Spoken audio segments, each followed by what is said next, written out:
Italy with a private tour, actually with Tanya. And I just want you to let you know that this is a hidden gem within Come and See Italy that you should take advantage of.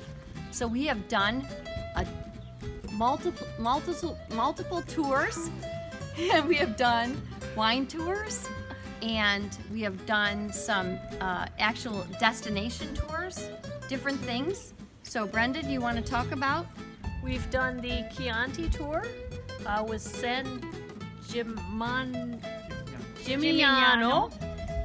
We've done Vinci, and we've done both wineries with both tours, and we've eaten with both. We've had the wine tasting with the different salamis and the cheeses and the olives. And most exciting, bucket list check, we're gonna make pasta. Yes, tonight we will make pasta with Come See Italy with the chef, and more wine, and best to make pasta.